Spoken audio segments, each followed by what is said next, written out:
goal was bass, as we tried to get through the bluefish. Yep. And there was another species that was heard from. Fluke. Should be Steve catching this. Fluke. Wow, look at that thing. See? Now you're excited, right? No. You're not excited? The size of it. That's it. All right, well, if it was a keeper, you'd be excited. Then back to the bluefish. Man, you're bringing out the little cigar butts today. So time to move. Get one spot stacked up with blues, look for a different spot. Yeah. Move around a little bit. They're definitely bass in them bluefish. It's just tough to get through them. I'm not there yet. I want to get right on that nose. This one over here, you got to be right on it. There's an big old rock out here. It's a small area, but it usually holds one big fish. And perhaps we hooked up with it.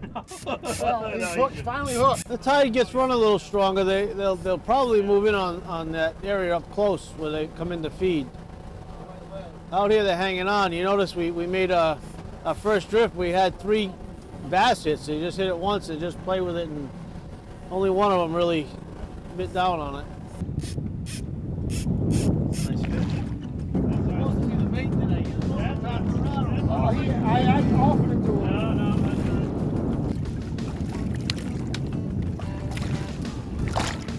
No, How's that look? that looks fat, huh? Yeah, right in the lip.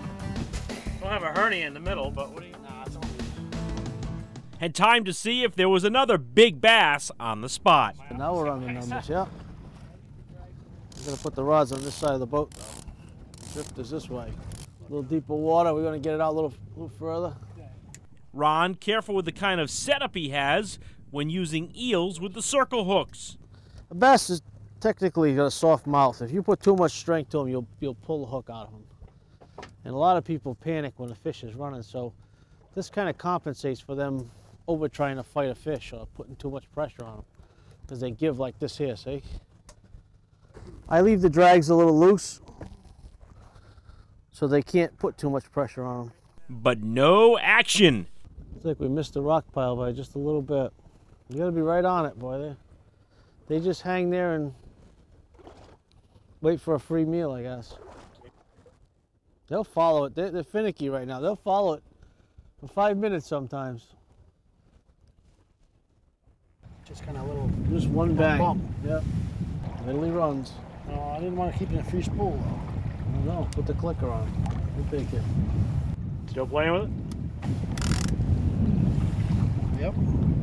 Oh, right there. Look at that. Look at the rock pile. We're on it this time. See it? Oh, I got a bass on. Yep, there's a ton of bait here. They're almost all the way to the bottom knocking bait. The boys at Breachway Bait and Tackle make it their mission to give fillets to the Charleston Food Bank so they can help the less fortunate. We probably did 1,500 pounds of fillets. And then the guy donating a giant tuna 2 weeks ago was pretty impressive. He caught an 878-pound bluefin. We had 4 guys, took us 4 hours. We cut it all up and cut it into fillets and shipped it over to the food bank, and I believe it's all gone already.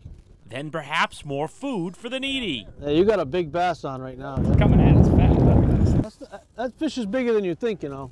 You know what happens out here? A lot of times they grab it and come at the boat first. You think you got a small, like Steve's fish. You thought that was a small fish? They come the other way, you know. All of a sudden they finally realize they're hooked, they catch up to the boat, and then they start to run.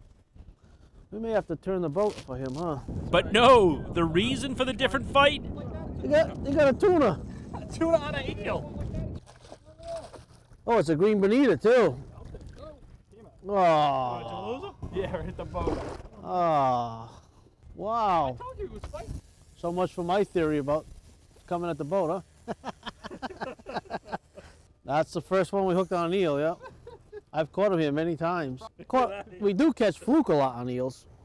So bass, blues, fluke, and bonito, all on this one day on eels. Those gloves have handled a few eels before? Yeah. DNA test on those things. Ron's still working to join the 50-pound club. I haven't broke 50, and 49 3 times. I did get a 54-inch fish, which is almost always 50. It was only 37 pounds. It was a long, long male. See if we can break the ice. There's a couple of fish right there. Maybe we'll get to 50 today. There you go.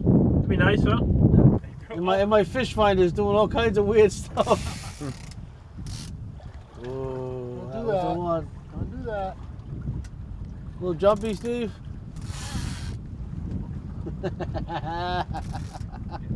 Lots of nibbles, but no takers. Look at that. They were all bass hits. See that? Look at that. There's no marks on them. Those were all them hits we were having with bass. They're just finicky right now. They just grab it and, yeah, mouth it and spit it out. Let's go to the beach. With the weather turning, time to head back towards the breachway. That's just a shower. Glad I got my ring gear. Did I say that out loud? Again, finicky bass back near home. Can't get away from him a little bit. Yeah, I think it's time to run for shelter. And with that, it was back through the Charlestown Breachway. Nice day out there at Block Island. With Ron, we caught striped bass, bluefish, fluke, bonita.